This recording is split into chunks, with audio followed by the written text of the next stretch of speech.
March 8, 2015, third Sunday of Lent.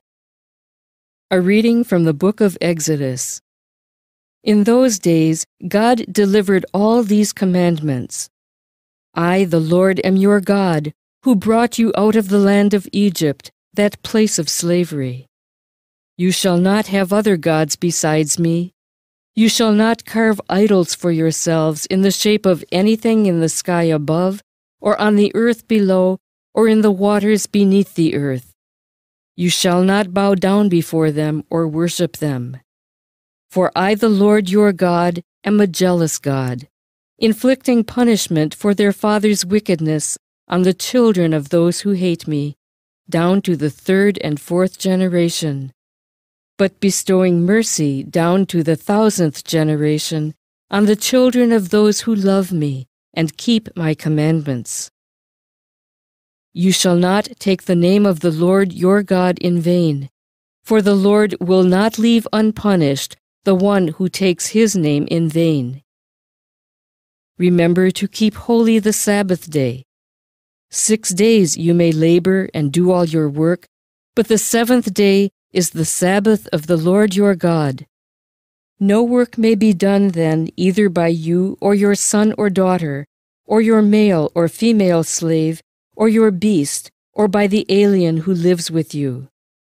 In 6 days the Lord made the heavens and the earth, the sea and all that is in them. But on the 7th day he rested.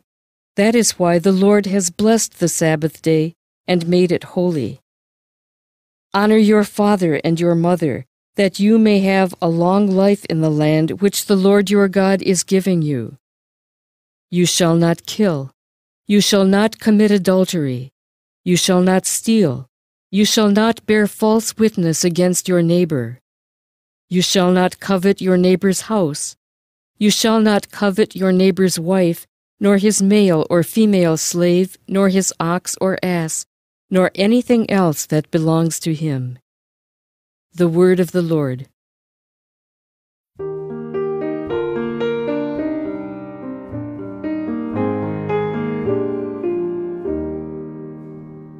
Lord, you have the words of everlasting life.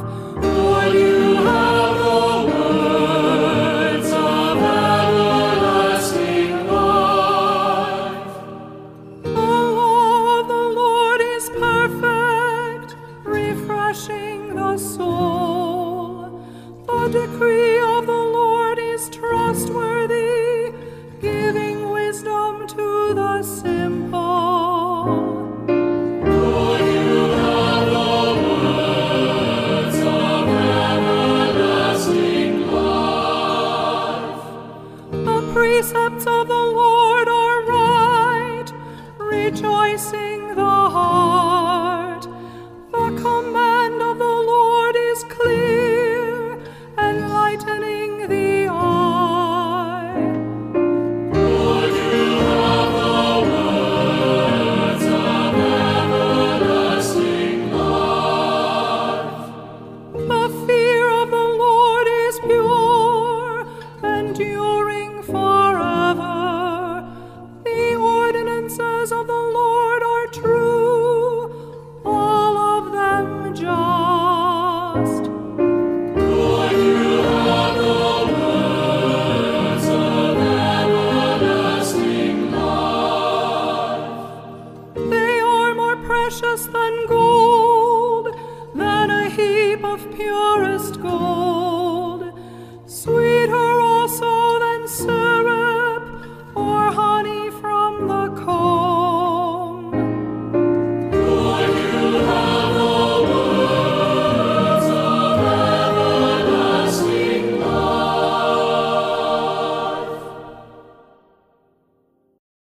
A reading from the first letter of St. Paul to the Corinthians. Brothers and sisters, Jews demand signs and Greeks look for wisdom, but we proclaim Christ crucified, a stumbling block to Jews and foolishness to Gentiles, but to those who are called, Jews and Greeks alike, Christ the power of God and the wisdom of God. For the foolishness of God is wiser than human wisdom, and the weakness of God is stronger than human strength. The word of the Lord. A reading from the Holy Gospel according to John. Since the Passover of the Jews was near, Jesus went up to Jerusalem. He found in the temple area those who sold oxen, sheep, and doves, as well as the money changers seated there. He made a whip out of cords and drove them all out of the temple area with the sheep and oxen, and spilled the coins of the money changers and overturned their tables. And to those who sold doves he said, "Take these out of here, and stop making my Father's house a marketplace." His disciples recalled the words of Scripture, "Zeal for your house will consume me." At this the Jews answered and said to him, "What sign can you show us for doing this?" Jesus answered and said to them, "Destroy this temple, and in 3 days I will raise it up." The Jews said, "This temple has been under construction for 46 years, and you will raise it up in 3 days?" But he was speaking about the temple of his body. Therefore, when he was raised from the dead, his disciples remembered that he had said this, and they came to believe the Scripture and the word Jesus had spoken. While he was in Jerusalem for the feast of Passover, many began to believe in his name when they saw the signs he was doing. But Jesus would not trust himself to them because he knew them all, and did not need anyone to testify about human nature. He himself understood it well. The Gospel of the Lord.